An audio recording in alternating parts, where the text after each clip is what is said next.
But I do have, so over the past couple of weeks, I've done some video production for Elite Fitness and I don't remember the rest of the business names. Elite Fitness and Figure, I think, out of Birmingham. And I did some commercial real estate shoot that included some aerial photography.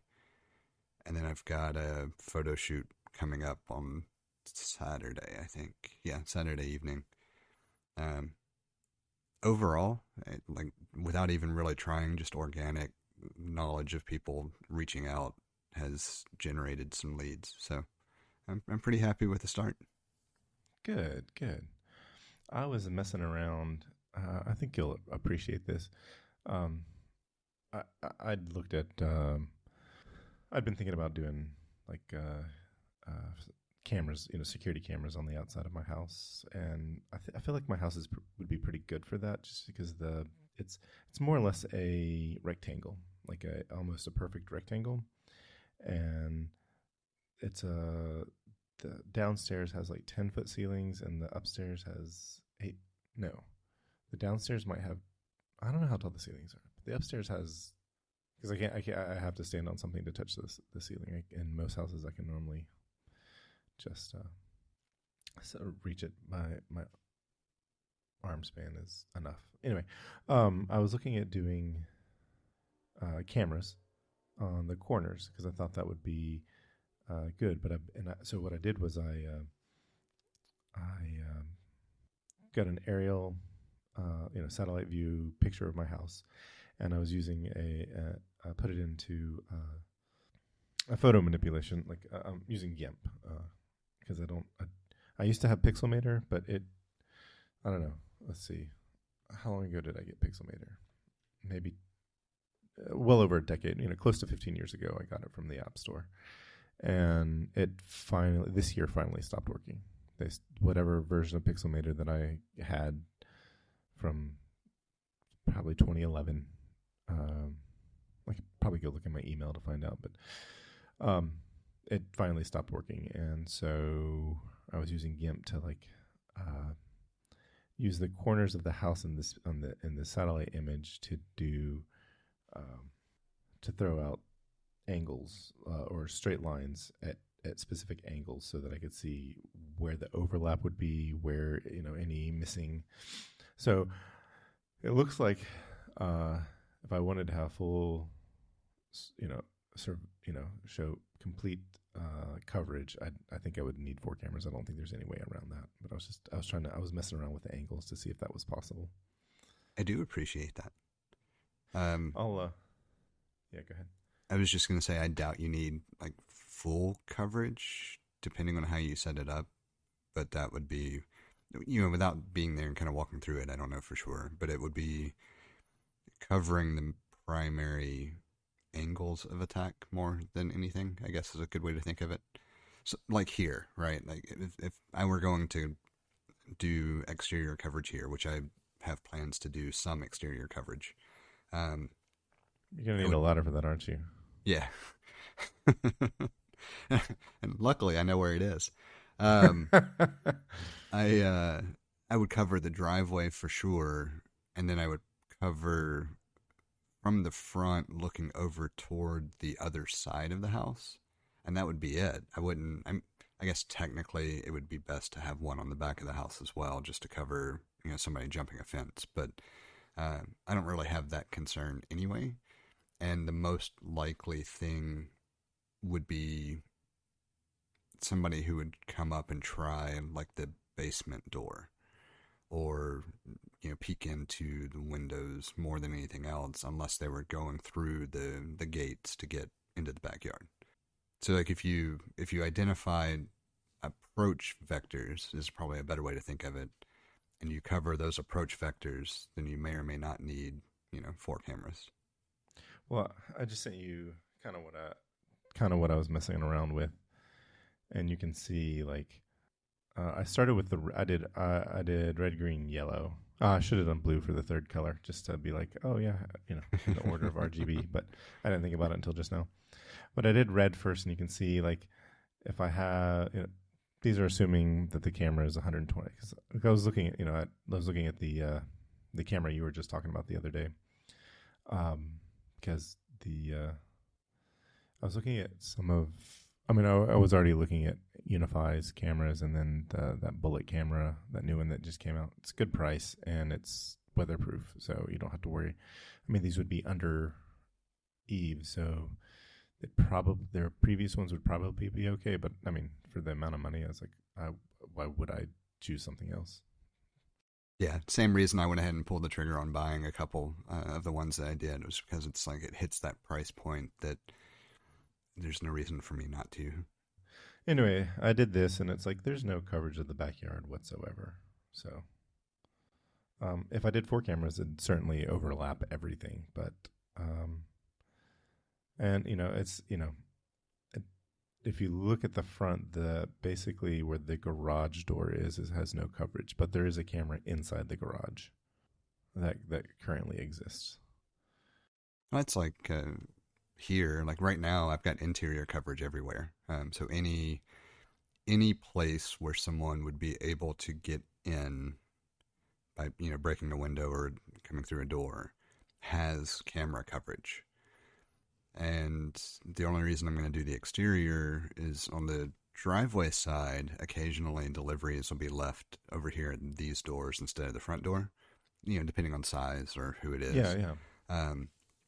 Because we've got a doorbell camera on the front anyway. So if I put one covering the driveway for any potential deliveries and then one on the front of the house just kind of covering the front yard field of view, then I pretty much have full coverage for anyone who would be coming up to the property except via the backyard. But you'd have to go through multiple other yards to do that. So yeah. So I was looking at this. The logic for this one was, for what I did here was, if it's full coverage of the front. There's actually, in some places there's triple coverage, or there's no triple coverage. There's only overlap with the green one, and there's a lot of overlap with the green and the red, and so that seems like kind of a waste. But I wanted to get that in between the houses because I feel like that's a place where people would go. But I have no coverage of the backyard, but that's an 8-foot fence. So it's not easily, it's not so easy. But I guess it'd be easy to get in, but hard to get out. So.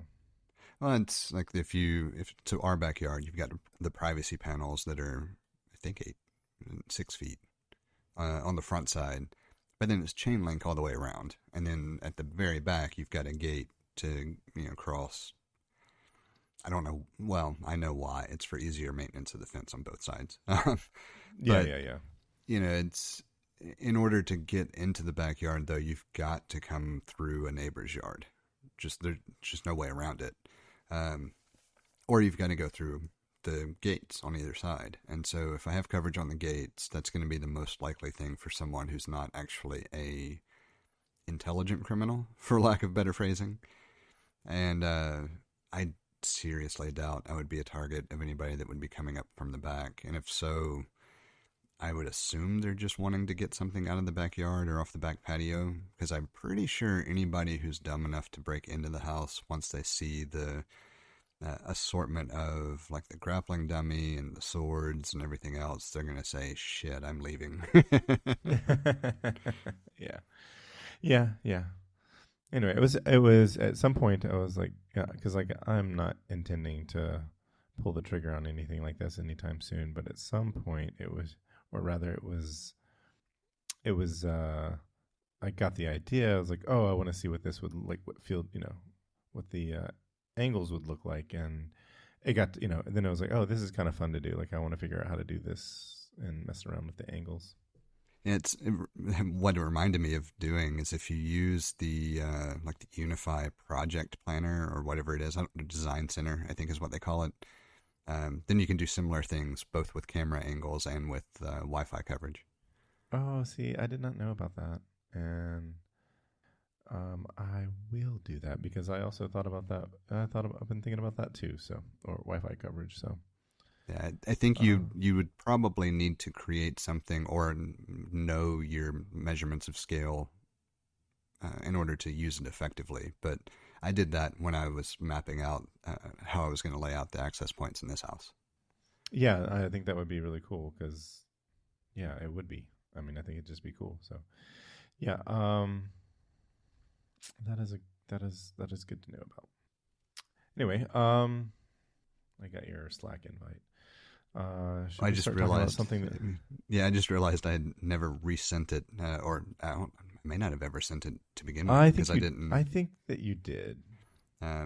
But I've been setting a Slack instant or workspace up for the business, even though it's just me. But I've got a couple of integrations that I want notifications from, so I've been working around in Slack more again, and that's what reminded me of it. So I figured I would just send it. Well, if you need, yeah, I was gonna say if you need to test anything, I'll be happy to test with you. Sounds good.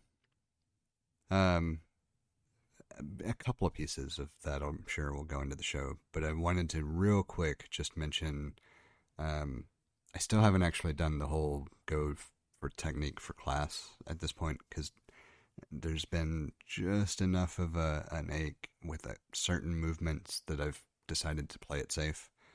But the past couple of days I've rode with a bit more intensity and had no ill effects. So Oh, good. I'm probably going to try it later this week. I know I said that last week too, but it's kind of teetering at that.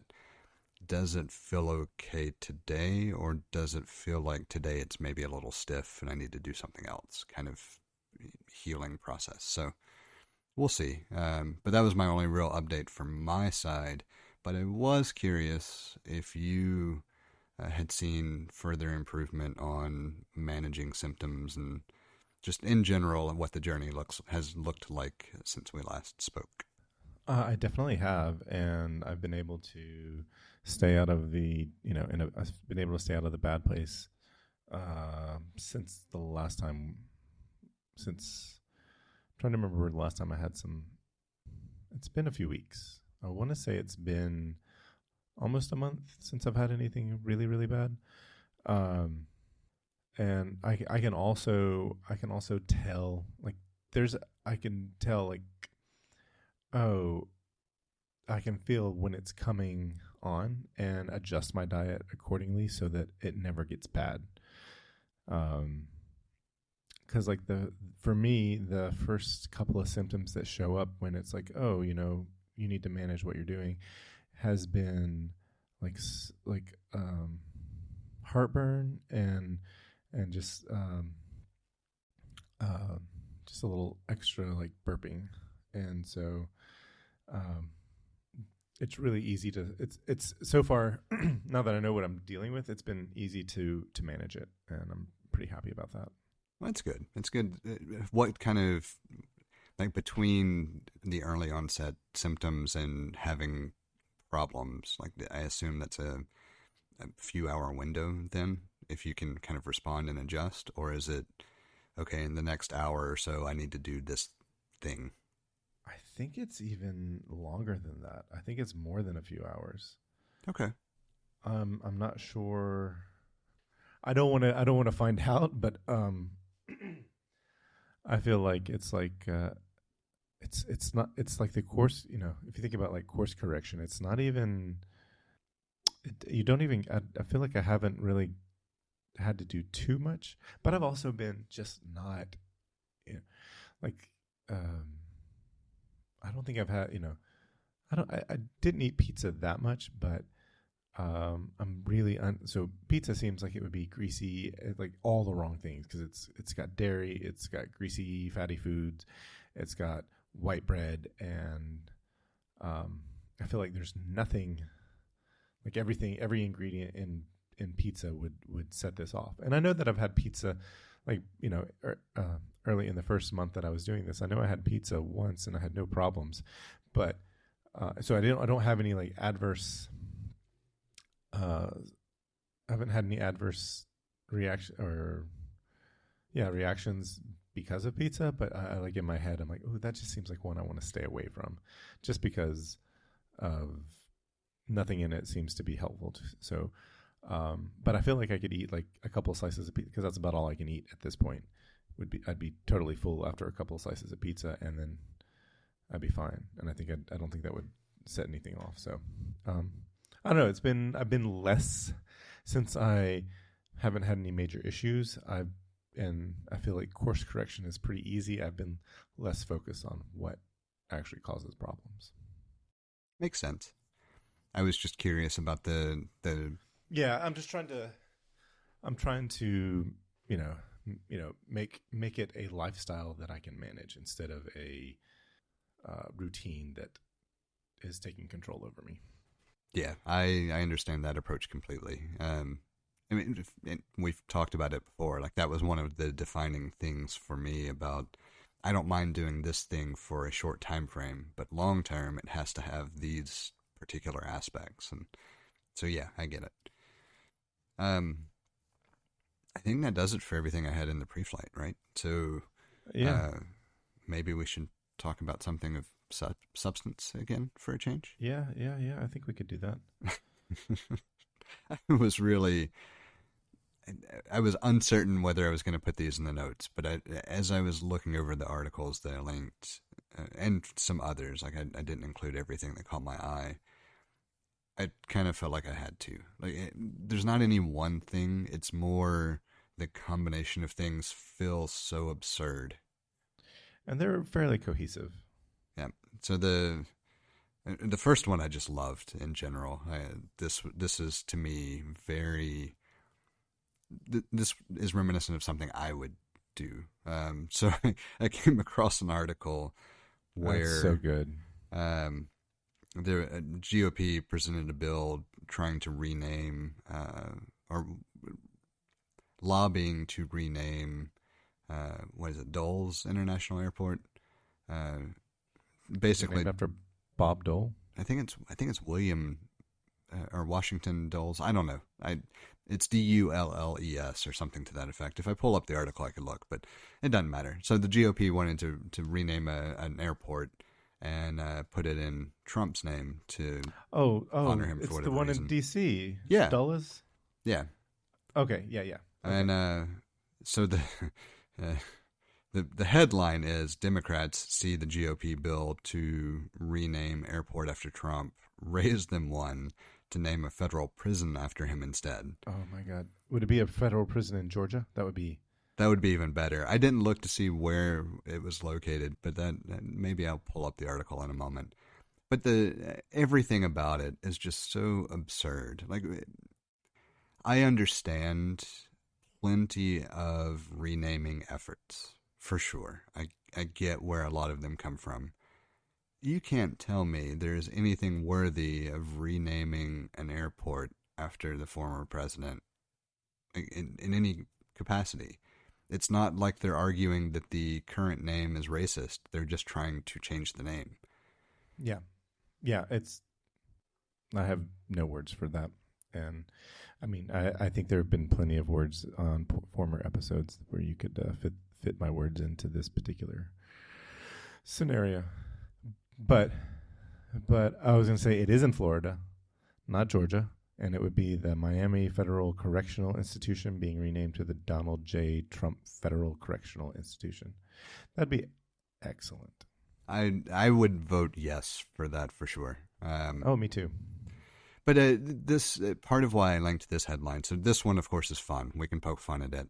But part of why I linked it is because there's so much that I do not understand. Again, we've talked about it ad nauseum, so we won't necessarily rehash it. But how he is able to maintain such a devout following of people that truly seem to embrace the rhetoric they spew it's just so mind-boggling that I have to spend time saying how I don't understand it or I'm going to go insane. Like, it's that just pure disconnect from reality that is so difficult to accept. It's like, there's a saying that I'm thinking of. Hard times make strong people, and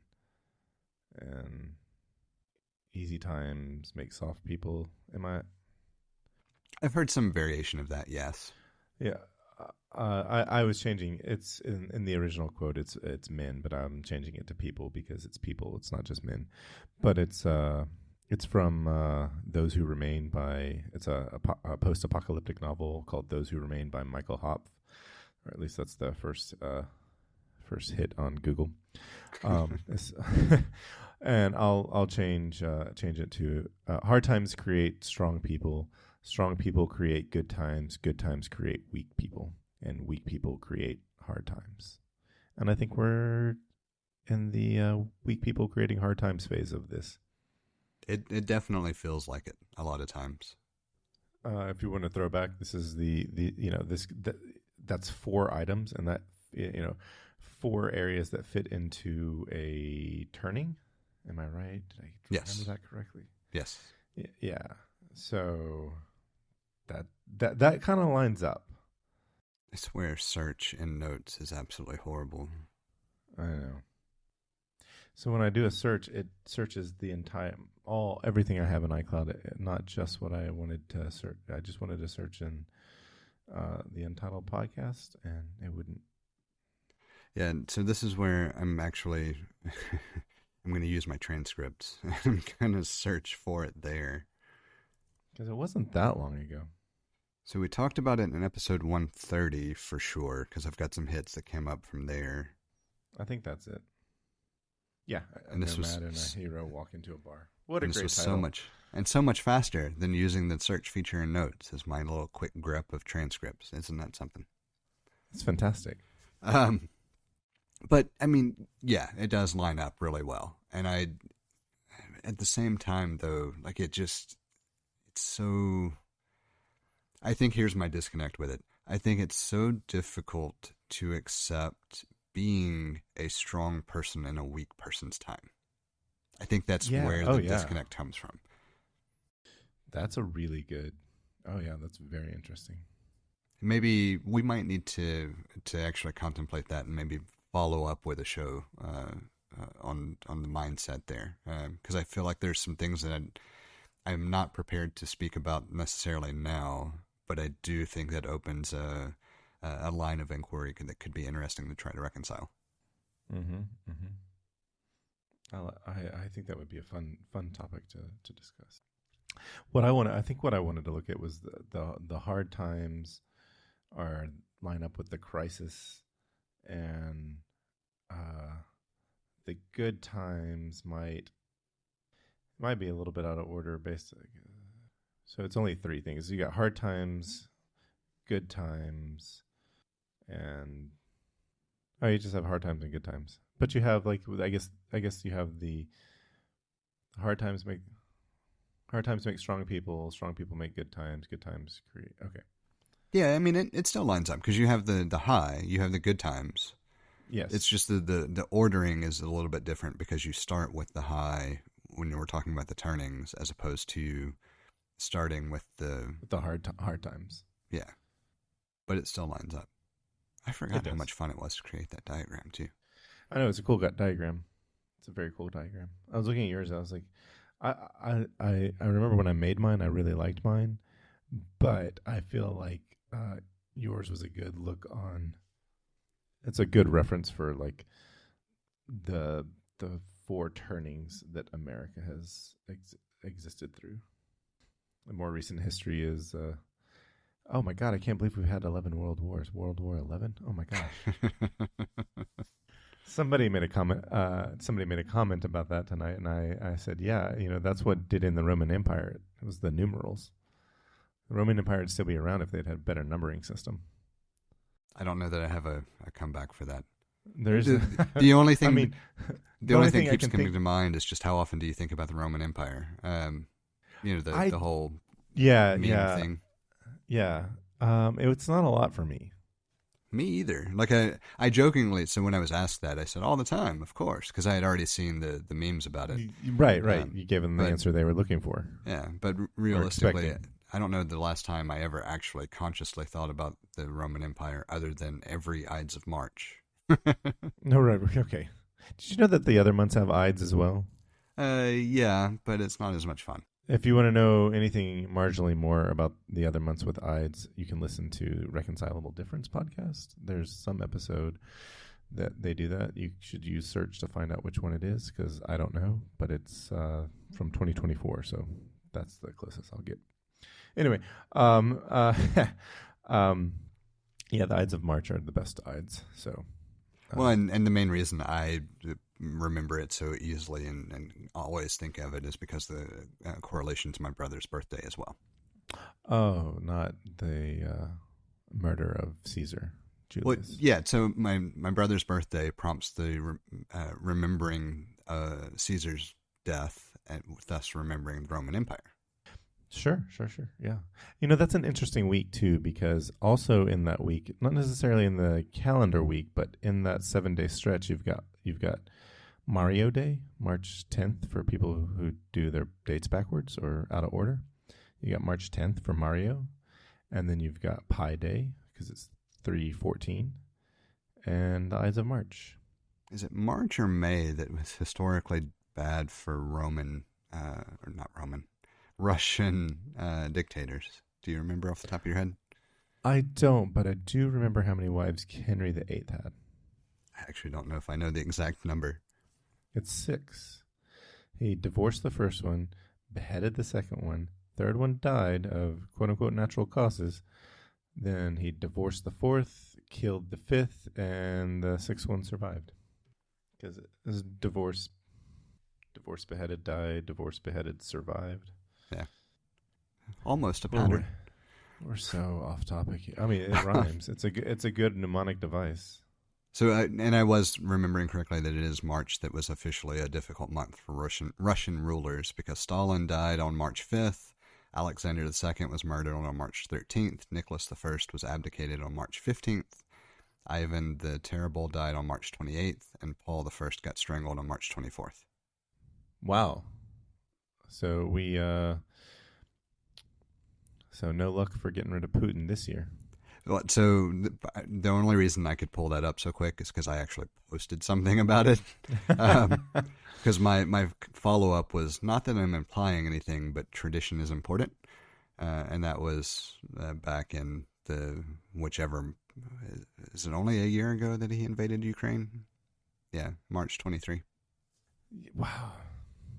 It feels longer. Like that's the problem. I know. I was going to say 2 years.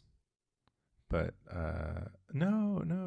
Yeah, 2 years, because it was 2022 he invaded. Okay, yeah, that would explain why it feels longer. The only reason I can remember this is because the first time I went to Europe was in May of 22, and it was to Germany, and one of the places I went to was there was a Ukrainian refugee singing. She was, performing, in the evening for something, and it was really interesting because there was somebody with the group of people that I was with that spoke Ukrainian, and they had a conversation in Ukrainian, and I think it was the first time that she had spoken Ukrainian since she had fled. It had been a couple of months. It's the first time she had spoken Ukrainian with anyone in a couple of months' time, which I thought was interesting. Very neat. Yeah. I don't know how much of this is. We're so off topic. I don't know how much of this you're going to edit in. Do you want to? I'm probably going to leave it just because it's a fun digression. But we should probably bring it back to the. Yeah, I mean, I don't think there's any natural way to do it, but to just say, hey, let's go back to the topic.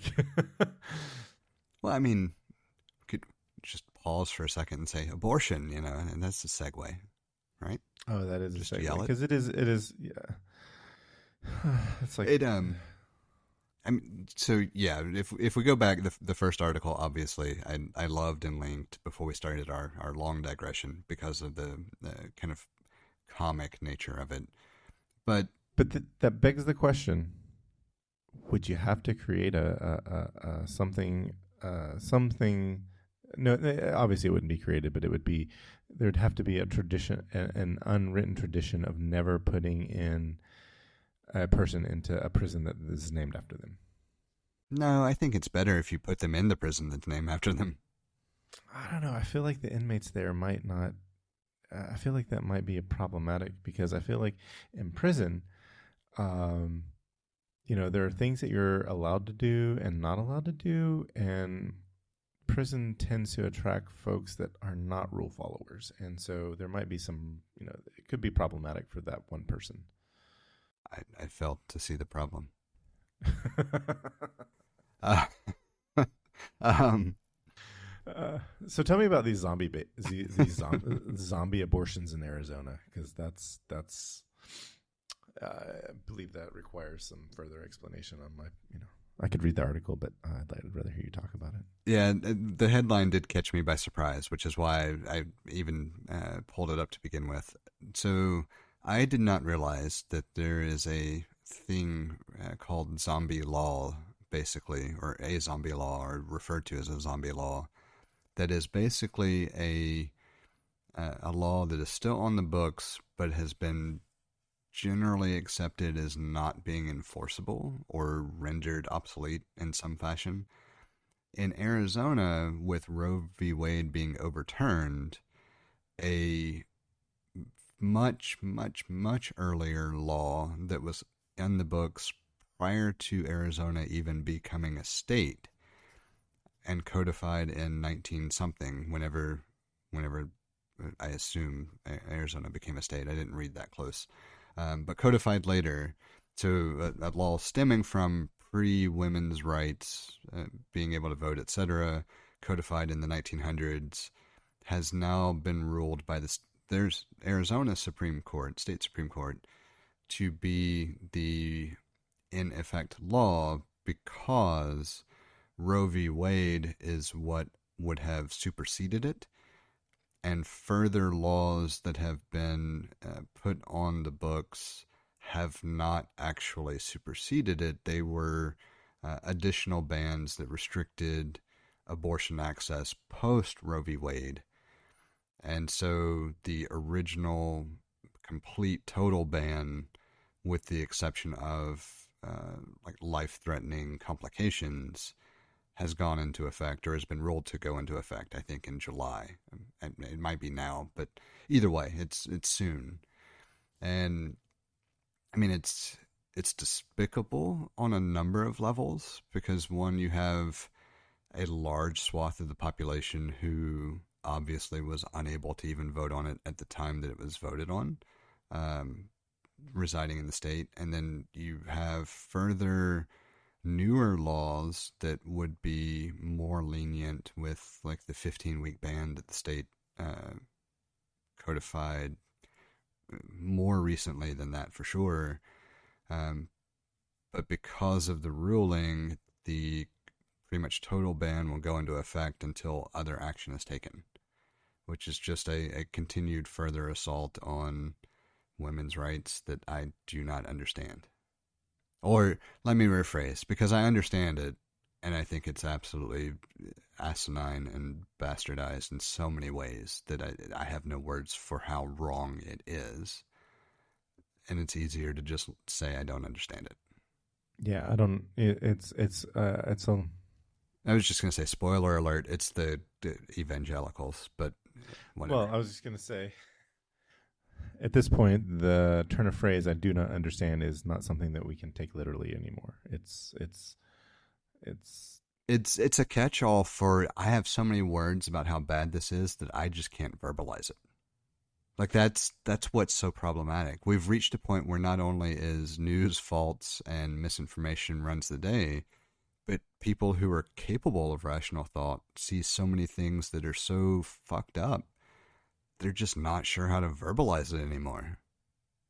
It's stupidity and irony that surpasses all reasonable understanding. You have to start investigating the unreasonable and the.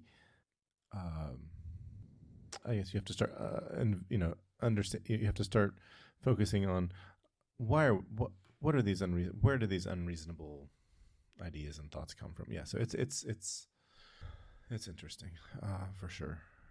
Well, I mean, it's just like Alabama's recent stupidity. Yes. Yes. I mean, It's across the board. Anybody that you talk to, and we've covered this in so many different fashions. It's people love to champion pro-life protection of children up to the point of birth, Right. and until you actually walk the walk and take care of kids who are alive and breathing outside the womb, you do not have an argument or a leg to stand on prior to birth. Period. Full stop. Yeah. I mean, I do know people that believe, there are good people out there that believe in this ban because they have not only a hook, line, and sinker in their GI tract, but probably the rod and the reel as well. And they have been duped into believing that this is the natural order of things according to their religious beliefs. And they have there's a flimsy biblical support for this, and it does not take into account anything but the unborn, and it barely takes that into account. And if you start the folks that I know that legitimately believe in this, as soon as you start talking to them about anything, like just start pulling at any of the number of threads in the sweater that will cause it to unravel, they have a difficult time doing anything that's to support what they are talking about, other than they just have to go back to it's murder. And I was like, well, you also understand that the Bible condones murder as well. So there's a whole eye for eye, tooth for tooth thing. There's a lot more in there too about it, but there's a whole thing. There's a whole thing about it's an abomination to wear blended fabrics. So nobody's ever harping on that. The murder one always kills me because people would always love to be pro self-defense, right? But if you kill somebody, whether it's self-defense or not, that's technically murder. It is. And you know what? The Bible says that you should turn your other cheek. I mean, if somebody's robbing your house, you should be helping them load up. Unplug the TV for them. Get the box out so you can stick it in the foam so it doesn't get scratched. My gosh. Do you remember off the top of your head the verse or point you were referencing about the flimsy argument for the unborn? Because I do not remember off the top of my head what that particular line item would potentially be. Like I was trying to think through. I don't remember anything that even references protecting the unborn in a flimsy fashion, but I'm sure it's there. So one of the ones that they use, and this is the weaker of the two that I can think of off the top of my head, it's from the book of Matthew, and it talks about I guess I'll give you the verses. And there it says, "Are not two sparrows sold for a penny? Yet not one of them will fall to the ground outside your Father's care." Father being God, your Father. "And even the very hairs of your head are all numbered. So don't be afraid. You are worth more than many sparrows." I've heard that used in context of supporting bans against medical abortion, because your days, basically God knows everything about you, and he knows so much about you that he knows all the numbers of the hairs on your head. And it's just kind of like, if God knows about me and has a plan for me, wouldn't he know that my mother does want to have a medical abortion? I don't think they ever take that into account. That it could be God's plan to be aborted. I just don't see where that supports anything anti-abortion anyway. And it may just be that it's because I can't make that irrational leap to. Yeah, the other one that's slightly better is from Psalms. Way up in there, it's like Psalms 139. Trying to remember what verse 13, it says, "For you created my inmost being; you knit me together in my mother's womb. I praise you." I mean, I praise you because I am fearfully and wonderfully made. Your works are wonderful. I know you that full well. It just talks about how God created them in the womb, and that their days are. I don't even see, like, I've always heard it followed up with how God knows exactly how many days you're going to live and so forth. And well, it's like, well, if you're going to be aborted, He knew that too. So, but they've used that God has created you in your mother's womb. But see, the counter argument to that, if you're actually thinking as a theologian, would be that the Psalms are all about the love and relationship between two people, not about the actual formation of a family. The only reason the formation of a family is referenced is because the concept of marriage is a transition to a state where you could form a family. Not that you will, but that you could. The thing is, when you're grasping at straws, you take what you can get. Well, I know, but even a proper theologian isn't going to argue for anti-abortion. That's the problem. These people are not proper theologians. They're they're nowhere not near proper fucking Christians either. But well, I was gonna say they're nowhere near being theologian because they don't even, I was like, you don't even know the inconsistencies in your Bible. I kind of had fun saying that, actually. I probably shouldn't have had too much fun. But it's so absurd, right? And this is the chain of things that lumped these articles together. It's one absurd headline after another anymore. And it's just constant absurd headlines if you actually pay attention to the news. And almost all of them surround either former president or Christianity and its influence on politics. And that's it. Those are the two things that are driving the absurdity. And I don't know how many more times I can say absurdity without it just really sinking into someone about how stupid this whole situation is. Well, I saw a meme and I kind of snickered at it. It was a picture of a vehicle with a bumper sticker, and the bumper sticker said, "Vote D to go forward." Like drive is forward. Vote D for forward and R for to go back. So it was like the drive and reverse, forward and backwards, progress and regression. So I was a little bit amused by that. I got the point of the bumper sticker, but D is also backwards, just not as fast or reckless. Yeah, and it's funny. I finally. It took a while, but I finally understand how so many people get to a point where they think about election cycles as voting for the lesser of two evils. And I mean, I've used the phrasing before, but I don't think I really fully embraced and understood why certain people have that mindset until the last election. And for me, there was no contest. There was one pure, unadulterated evil, and one just kind of, I don't agree with everything, but I wouldn't use the classification of evil, right? But I get where certain people come from. I've seen enough commentary and disgruntlement and a lack of understanding on how basic government functions work across the mass of society that I truly do finally understand how it gets that bastardized at a fundamental voter level. And I think that's the core problem, is that people assume too much of a correlation between who is the elected president and the day-to-day annoyances and sufferings and struggles that they encounter. I was thinking about that, and I don't think Trump is evil. He just doesn't do things that are not evil. There are no evil people. There are just people that do evil things. And I mean, at that point, I guess you could say, well, that, so far you've done, your evil things that you've done have been significantly bad, and they outweigh any good that you've ever done. So we would consider you evil. So there's that or whatever. But it's... Well, and just to clarify, there's also the interjection that evil is driven by action and not by intent.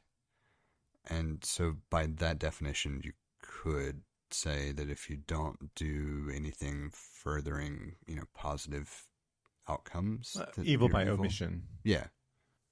Yeah. So, where I was going with this is that I think anyone who is, it's hard to understand how you can't, like, you know who is the best president that I can think of? Probably Obama, but he did some bad shit too. And you can't get to you.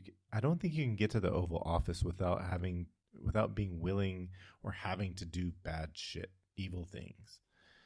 Now, we look at Trump and we can see that his brand of evil is incredibly detrimental to domestic progress in this country, and that just feels really bad. And he's dredging up a lot of the stuff that was basically he's made it where the stuff that the quiet parts that people weren't saying people are now feeling okay to say the quiet parts out loud. That's what and so it's a different brand of evil. Whereas like Biden over there, he's been in the Oval Office for almost 4 years, and it's like he could be putting like he himself, Joe Biden, not the Biden administration, Joe Biden himself, that singular man, could be putting so much pressure on the Israeli government, and it's Netanyahu, right? Prime Minister of. Yeah, I mean that. I don't know for sure if that's the correct pronunciation, but I know who you're talking about, and that being how I would pronounce it as well. I think that's how. Anyway, could be personally pressuring that man to in a war that he cannot win, and he's not. And so that's kind of a brand of evil that we're kind of used to. Like, I don't know how many drone strikes did Obama say, you know what, yeah, fire, or give, he gave the okay, he's sitting in the Situation Room. I'm sure he gave the okay for certain drone strikes, and as a measured response, or I can't remember. I don't know where that thought was going. It kind of fizzled out on me. But the point being is, they're not representing us the way we want to be. I think the way most Americans want to be represented. What I was going to mention, measured response was something that you mentioned. It could also just be a general tactic to delay further escalation. I mean, there are plenty of things that I understand how action and reaction on a political scale correlates to human behavior in a lot of ways, but is also very different from general human behavior, because you're talking about really disparate societies and organizations and agencies and all those other things that come into play within the greater scope of a society at scale. So, like, I completely understand why it's difficult to formulate that thought beyond measured response. And, I mean, we can go back to the first president and talk about atrocities that were committed without too much of a problem, right? Every single president has had something that has been problematic. You pick any 4-year period in the history of the United States, you'll find a problem, like a significant problem. And so, well, I think the biggest problem that I have is that with every other president, there's an attempt to mitigate the problem. Yeah, I was going to say something along the lines, and it's like, it's not that we're looking for a problem-free society. It's just that Trump sought out not sought out problems, but he was like, who cares? This is what I want to do. And a lot of what he wanted to do had to do with the people that were praising him. And it's like, if I do this, they will continue to, they will worship me. They will worship me more. And I think that is his, I think, the playbook was like, I think the playbook for Donald Trump, the man, was what gets people to love me, what gets people to, worship me, and whatever it is, I'll do it. Now, the people pulling the strings are like, you know what, if you pass an abortion ban, all those Christians, they're going to love you, they're going to worship you. And the person pulling the strings of the Donald Trump puppet is like hates women and wants to take their rights away. They want to go back to the good old days, I suppose. So maybe here's the question I would pose. Do you believe there's a puppet master, so to speak, however many people that entails? Or do you believe that a lot of it is driven out of the individual? I don't think there's a puppet master, whether it be a singular person or groups. I think that collectively there are groups that have enough money, therefore enough influence to either manipulate or make requests to control things. And a lot of those groups are something we like to call in this country corporations. I would agree with that. And the only reason I was curious is because I don't see a number of individuals doing what they do if there wasn't an inherent belief that whatever it was the appropriate way to go. Go ahead. I was going to say, I think there are a lot of groups, and the groups have their own agendas, and when those agendas overlap, they work together, and they're far more organized and unified and are singular in desire and objective, seeking out objectives than the individual voter is, and therefore can be a force to reckon with. They also have more money, the collecting and pooling. They have money where they've basically bought and paid for Congress. So this comes in the form of lobbying. It comes in the form of getting people into seats that vote and represent they end up representing the whatever entity we're referring to, or groups of entities, rather than the people. But they tell the people, this is how you want me to represent you, and it follows in line with these organizations.